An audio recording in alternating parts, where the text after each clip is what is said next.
On attaque à présent la Libye. Une conférence élargie s'est tenue dans la capitale française le 29 mai et a réuni pour la première fois 4 hauts responsables libyens dont certains sont très antagonistes. Tous ont engagé leurs responsabilités pour l'application de la déclaration à l'issue de la conférence sans pour autant la signer. Cette déclaration ouvre la voie à l'organisation des élections le 10 décembre 2018 en Libye. Cependant, nombre d'obstacles restent sur le chemin. Le président français Emmanuel Macron a pesé de tout son poids pour la tenue de cette réunion. Elle s'est déroulée en présence des 4 principaux responsables libyens, notamment le Premier ministre Fayez al-Sarraj, l'homme fort de l'Est, le maréchal Khalifa Haftar, et puis Jeff le Prince. Est-ce qu'aujourd'hui, tout le monde sait que si le cas libyen se pose aujourd'hui, c'est la France qui est responsable, donc la solution doit venir de la France? Oui, la solution doit venir de la France, pas forcément. Nous savons que la situation que vive la Libye aujourd'hui, c'est la France qui en est responsable de cette situation. Le cas de la Côte d'Ivoire à côté est là. Pratiquement, la France s'ingère dans tous les problèmes africains, surtout dans les pays francophones Afrique. Donc, véritablement, vous savez, moi, ça me fait mal parce qu'aujourd'hui, après avoir perdu Kadhafi, on se rend compte qu'en réalité, c'est quelqu'un qui voulait faire bouger les choses, changer le monde africain. C'est-à-dire, il faut l'éliminer vite pour pouvoir en bénéficier de tout ce que nous voulons de ces ressources africaines. Et donc, aujourd'hui, je me pose la question, est-ce que la France, en accompagnant ce pays pour organiser les élections, va résoudre les problèmes? Non, je pense que ce n'est pas la solution aujourd'hui. Parce que les élections en Afrique, nous savons comment ça se passe. Et vous l'avez dit tout à l'heure dans votre introduction, plusieurs obstacles qu'il y a sur le chemin de l'organisation ou bien de cette organisation des élections.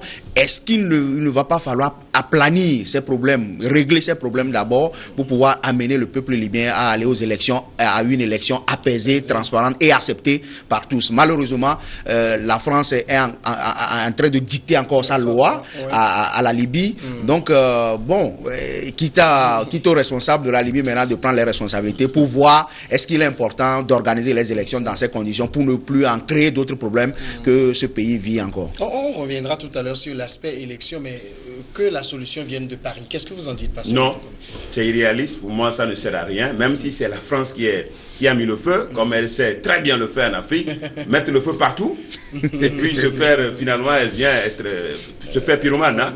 C'est-à-dire, c'est elle qui vient maintenant régler la solution. Jouer au sapeur-pompier. Elle est pyromane, elle vient jouer au sapeur-pompier. Je crois que moi, je contesterai toujours. Que ce soit les feuilles de route venant de l'Occident pour l'Afrique, je les contesterai toujours, jusqu'à ma mort. Je les contesterai toujours. Pourquoi? Non, nous voulons des solutions africaines aux problèmes africains. Oui, mais des solutions africaines, vous avez vu, l'Union africaine est à fond. Oui, c'est vrai quand même que l'Union africaine, justement, c'est ça le problème. L'Union africaine, qu'est-ce que l'Union africaine fait? J'ai cru entendre le président en exercice de l'Union africaine, le Congolais Denis Sassou Nguesso, réagir face à cette conférence. Mais qu'est-ce que l'Union africaine fait? Mais c'est ça. Mais le fait d'aller à Paris, parce que vous savez, la Libye, c'est un dragon à plusieurs têtes, 4 têtes. Donc chaque tête est puissante. Si on peut le maréchal, Khalifa Haftar est tellement puissant. Bon, donc, maintenant, quel problème est réglé? Comment va régler le problème? Comment est-ce qu'on va régler ce problème? Alors, il faut apaiser. Mais est-ce que les gens ont encore des armes? On n'a pas parlé même de la démobilisation. Il y a les armes qui circulent un peu partout. Les armes qui sont au bord de route, au bord des routes. Donc, comment ça va être fait? Donc, comme vous parlez, la question c'est que, est-ce que la feuille de route de Paris est réaliste? Non. Elle n'est pas réaliste. C'est vrai que c'est la France qui a créé, qui est responsable. Le président Macron veut tenter de régler la situation, mais j'avoue quand même que la Libye est détruite comme ça et la solution, est-ce que ça va venir de la France? À moins que les protagonistes eux-mêmes soient conscients que à force de vouloir garder chacun sa portion, on dit bon voilà c'est ma portion que je dirige.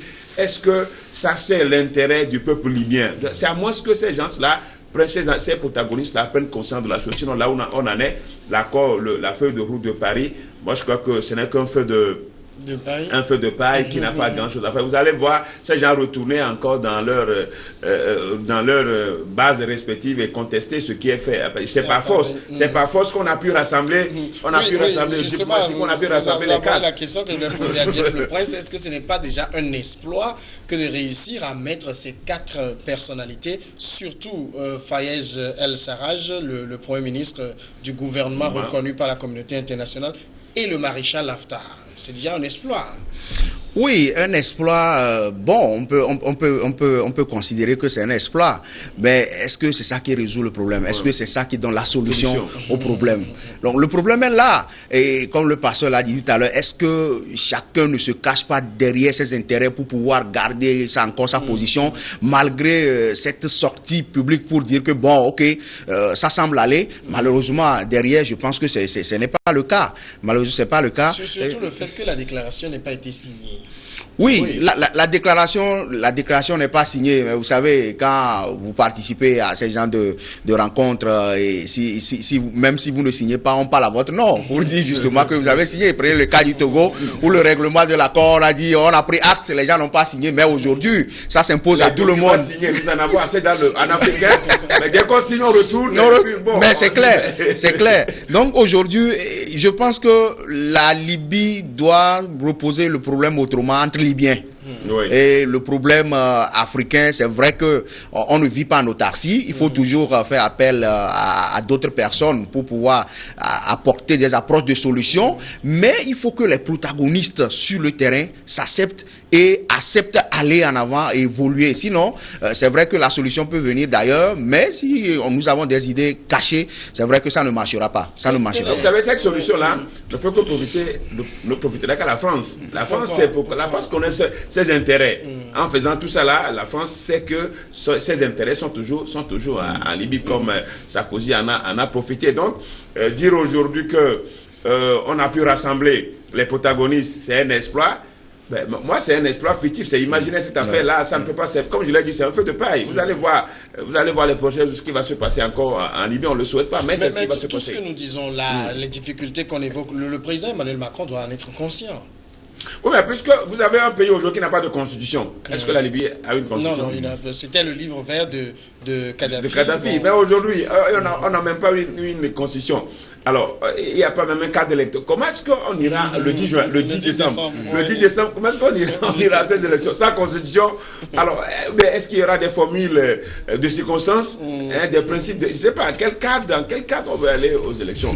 Mais Samuel, il faut dire aussi que Emmanuel Macron, il a le sang français. Oui. Lui, il ne peut pas voir autrement à part la politique de son pays. Vous savez, quand ces Européens étaient arrivés en Afrique, c'est christianisé, civilisé, colonisé. Donc, ils ont encore cet objectif de pouvoir dominer encore ces pays africains. Donc, Macron ne peut pas changer grand-chose à part les directives, à part la politique de son pays. C'est un pays, ça profite, tout le monde le sait. Aujourd'hui, il faut toujours vivre aux dépens des autres. Donc, Macron, c'est vrai qu'il peut avoir toute la volonté, mais il y a des gens derrière dont on préserve les intérêts de la France. Alors, justement, le pasteur évoquait l'organisation des élections. Paris veut des élections pour le 10 décembre prochain. Mais si on le sait très bien, Kadhafi a fait 40 ans, il n'y a jamais eu d'élection. Même avant Kadhafi, la Libye n'a pas eu d'élection. Comment on veut amener des gens aux urnes le 10 décembre qui n'ont jamais voté? Mais malheureusement, c'est le constat. Vous avez dit tout à l'heure, Paris veut. C'est-à-dire, c'est le vouloir de la France. Donc, ça veut dire qu'il faut accompagner les gens progressivement. On n'a jamais fait d'élection dans ce pays. Donc, si nous voulons faire des élections, est-ce qu'il ne faut pas commencer par les élections locales, les élections législatives, etc., progressivement pour que les gens prennent l'habitude de voir comment une élection s'organise. Malheureusement, la France impose la date ou bien propose la date du 10 juillet maintenant. Est-ce que c'est ça qui va résoudre le problème? Donc, je dis, le problème est toujours là. Il va falloir que la Libye même pose le problème et voir si on est prêt à aller aux élections. Il ne faudrait pas que la France continue par imposer. Vous savez, quand la France dit oui quelque part, vous pouvez tout faire. Elle a tous les moyens de contourner, de pouvoir imposer sa suprématie ou sa diplomatie. Des élections le 10 décembre. C'était une mise en scène diplomatique pour dire que Macron est en train de s'occuper de son agenda international. Mais je vois que les élections le 10 décembre, d'abord c'est imaginaire. c'est imaginaire. On ne peut pas être optimiste. Hein? On ne peut pas être optimiste. On ne peut pas être devant un pays comme ça qui est délabré. Un pays où chaque, comme on le dit, chaque responsable, parmi les 4 là, ils ont leur base. Il y a les armes qui circulent, comme on le dit. Il faut pacifier avant d'aller aux élections. Il faut pacifier le pays avant d'aller. Et là, comment ça va se faire? Est-ce que les gens vont librement accepter rendre les armes? Bon, donc, sachant que chacun a son intérêt dans sa zone spécifique, aller aux élections le 10 décembre, je crois que c'est déjà illusoire, on ne peut pas se fier à ça. Ils ont donné une date, je crois que c'est une fourchette, mais je crois que les élections en Libye, ce n'est pas pour aujourd'hui. À moins que les Libyens eux-mêmes décident d'aller, les 4 principaux protagonistes décident de dire, finalement, nous voulons un destin pour notre pays. Mais c'est ça, nous voulons un destin pour notre pays. Nous voulons que les Libyens soient gouvernés comme cela se doit, comme cela se fait dans les autres pays. Nous voulons la démocratie pour notre pays. Je crois que c'est entre ces 4 protagonistes-là que la crise peut être résolue. Dans le cas contraire, les décisions, les propositions des uns et des autres, mais je crois que ça ne servira pas à grand chose. Donc là, comme je l'ai dit, c'est une mise en scène, on ne peut pas se fier à ça. Mais il va falloir quand même que l'Union africaine, c'est ça le problème de l'Union africaine. L'Union africaine est là, ça change de main. Dans l'intérêt d'un an, chaque un an, ça change de main. On nous présente quelqu'un, on dit bon voilà. Donc, ce n'est pas exactement ça. Qu'est-ce que ça peut donner? Aujourd'hui, qu'est-ce que ça peut donner? L'Union africaine ne se mêle pas dans les affaires. Il faut même réformer l'Union africaine, repositionner l'Union africaine pour dire qu'elle est aujourd'hui, c'est l'Union africaine qui pilote le destin du continent africain. Mais il y a des choses qui se passent. Vous prenez notre pays, le Togo, l'Union africaine ne dit pas grand-chose, mais on se demande, c'est la CEDEAO. Et la CEDEAO devient plus forte aujourd'hui quand vous prenez en matière de réalisation, en matière de ce qu'on a pu comptabiliser. Mais la CEDEAO fait mieux que l'Union africaine. Alors, est-ce que, Jeff Le Prince, est-ce que nous sommes dubitatifs sur une solution libyenne parce que c'est la France qui initie ou bien parce que le cas libyen même est délicat? Non, le cas libyen même est délicat. Voilà. Le cas libyen même était délicat. Mais est-ce que la proposition de la France va résoudre le problème? C'est-à-dire que c'est un problème mais qui était vraiment compliqué où progressivement il faut y aller. Comme le pasteur l'a dit tout à l'heure, les armes qui circulent en l'air, comme chez nous à Sokodé, au Togo par exemple, comme l'a dit les autorités.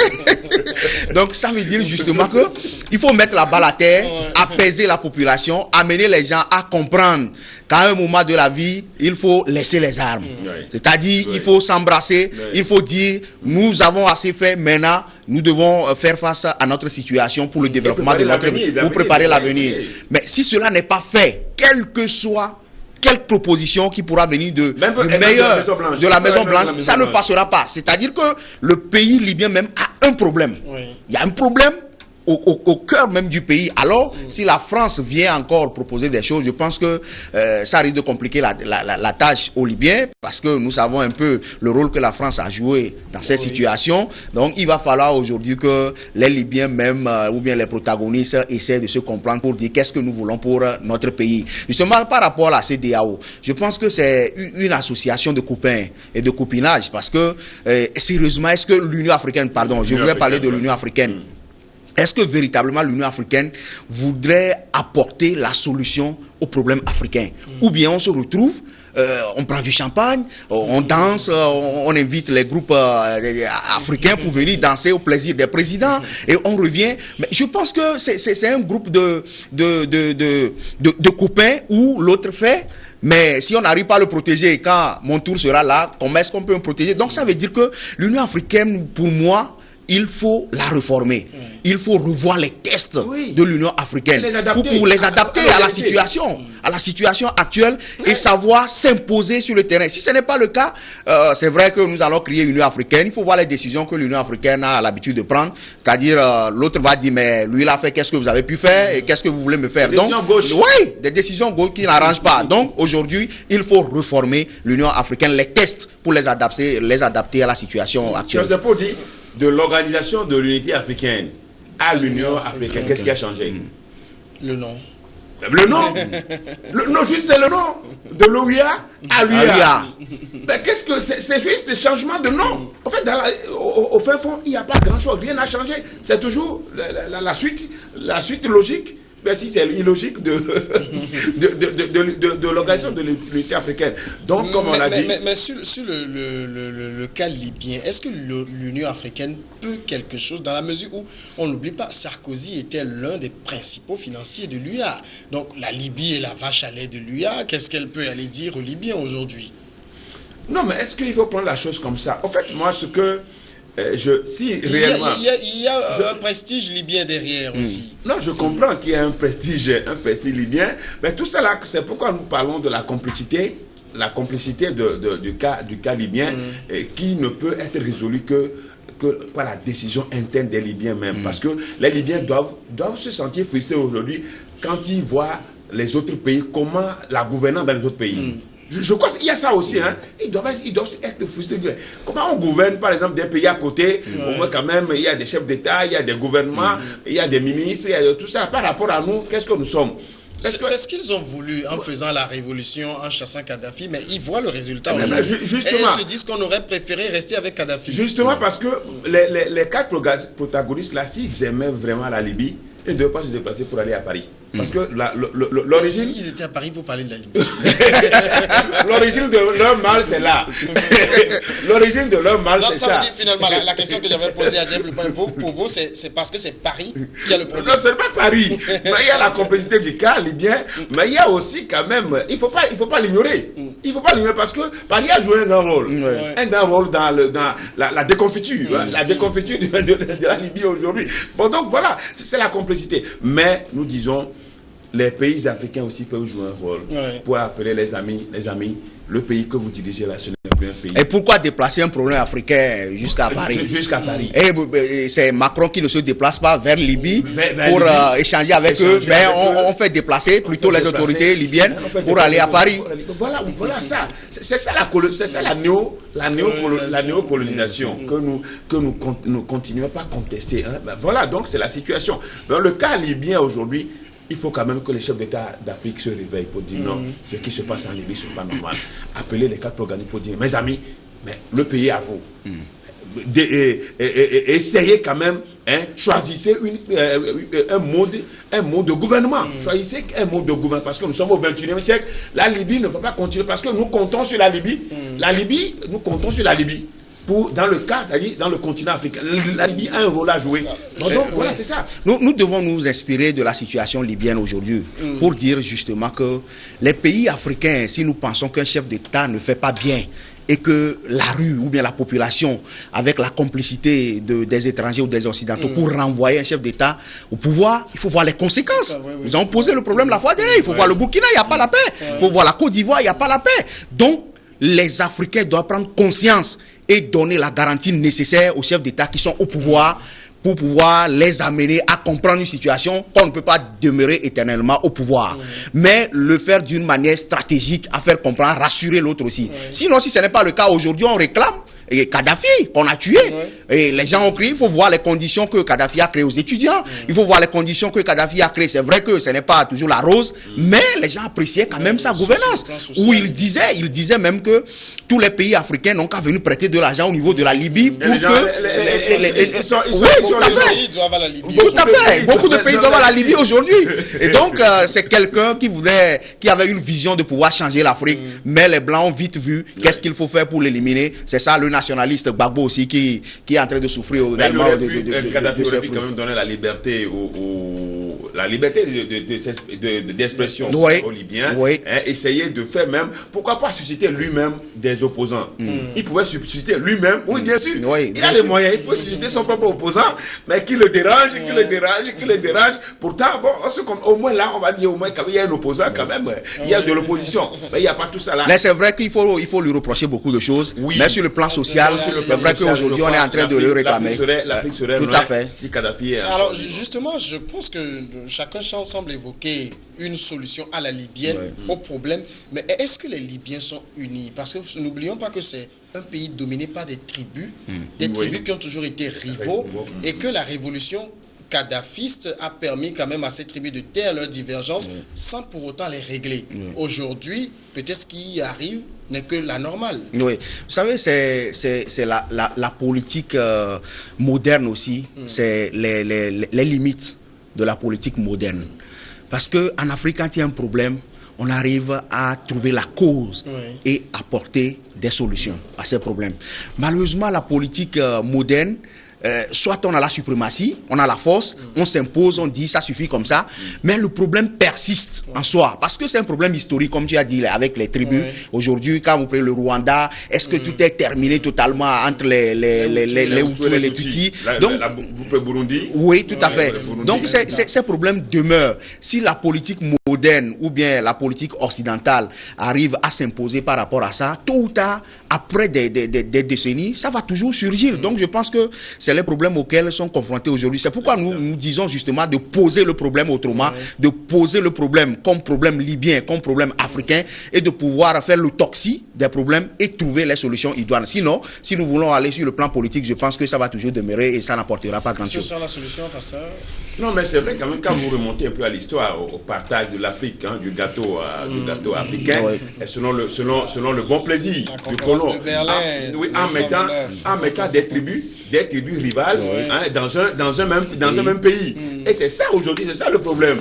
Mais je crois quand même que progressivement, les Africains doivent parvenir à ce sens à savoir que nous sommes tous appelés à vivre en communauté. À vivre en communauté. La notion de nation. C'est ça qu'il faut en faire, comme tu le dis, des pays, des États-nations. Les États-nations, c'est la volonté de vivre ensemble. Donc cette volonté de vivre ensemble, on ne continue pas de s'en tenir aux tribus, à mon ethnie. Donc quand vous prenez les autres pays, c'est comme si c'est uni. Vous prenez la France, est-ce que c'est rare de savoir, c'est vrai que du nord, du sud, de l'est, non. Personne, tout le monde est français. Tout le monde est français. Et il n'y a même pas de trucs, des langues diverses. C'est vrai quand même quand vous prenez la Bretagne, vous prenez là, c'est juste dans l'accent. Dans l'accent. Donc il y a une seule langue, c'est le français.